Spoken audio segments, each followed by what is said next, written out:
How's it going, guys? In this video I'm going to be doing a review on Nankang. So Nankang is a tire brand that I sell here in the workshop, and the three that I have chosen here is all common sizes. So we have the Nankang Econex 2 Plus at 195/65R15. Then the other one is a Nankang NS-20 at a 235/45/17. And lastly is the Nankang SP-7 225/60R17.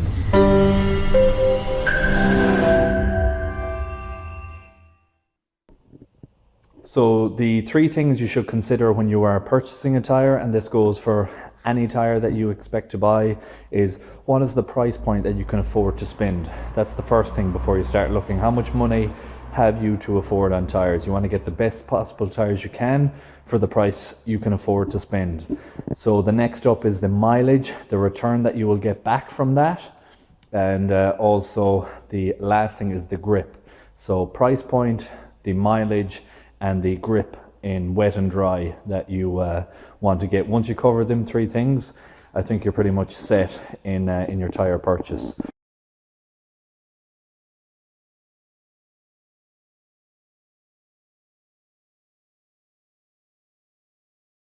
I just want to say firstly that this will be a completely impartial review. It is strictly based on mileages that I've recorded and customer feedback that I've received. So I'm going to go straight into the Eco 2 Plus. These have gone on Octavias, they've gone on Golfs, they've gone on a lot of the 195/65/15 is a very, very common size. And the expectancy of mileage on the likes of this one is about 40,000 kilometers. You can get more for sure. You can get less if you have someone with a heavy foot who is braking a lot or driving around towns more so.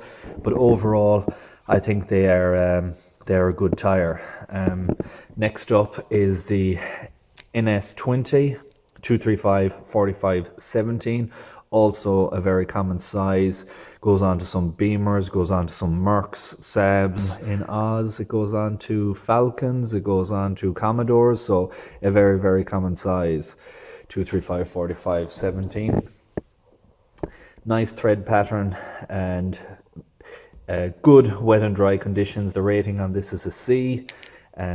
Fuel economy on all of these, if you're interested in that, is E rating on them all. And the decibel reading on this one is 71, 72 on this one, and 71 on this one. That's the noise rating that you should expect from it.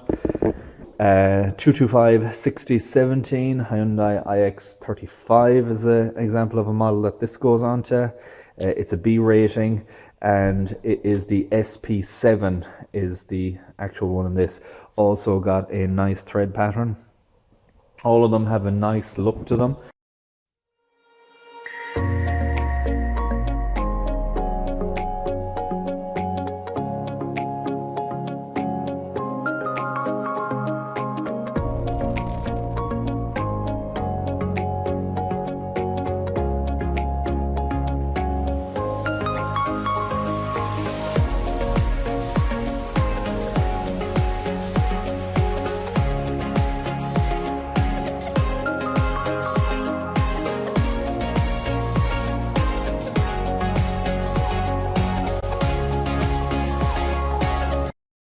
I'll just speak about Nankang in general.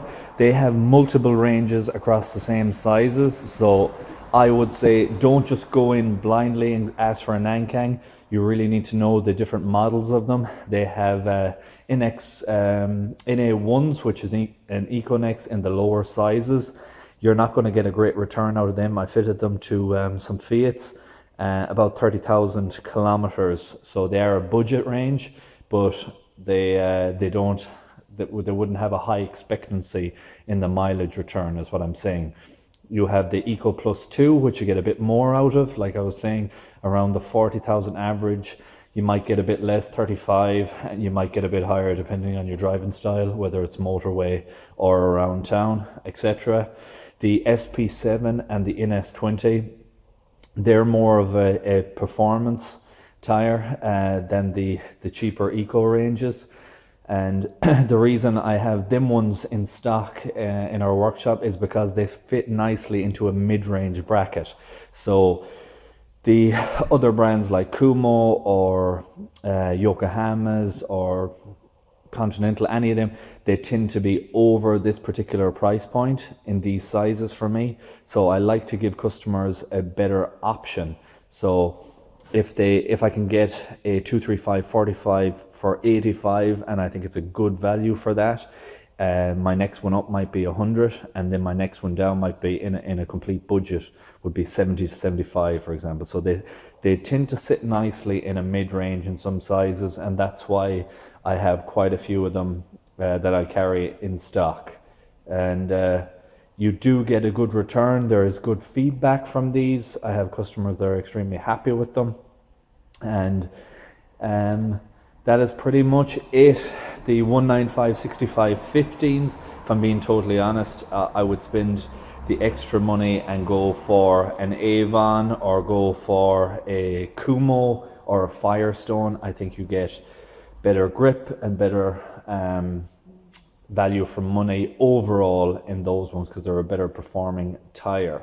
But in these two here, I think they're pretty much one of the better options if you are on the lower end of the pricing scale, we'll say. If you're not going all out spending that 120 to 130 per tire and you just want to get something good at a decent price, I think you won't go too far wrong with Nankangs. So that is pretty much it, guys. I hope you enjoyed this tire review. I hope you found it helpful. Any questions, post them down below. Also, if you have any feedback on any Nankang range whatsoever, post down the size and the mileage that you got and what your overall feedback was from them. All of this is information for people that's hoping to buy. So if you can contribute to that, by all means do so, and it will give any potential customer a good idea as to what to expect when getting these. Be sure to give this video a thumbs up, subscribe if you haven't, and I hope to see you in the next one. Thanks for watching.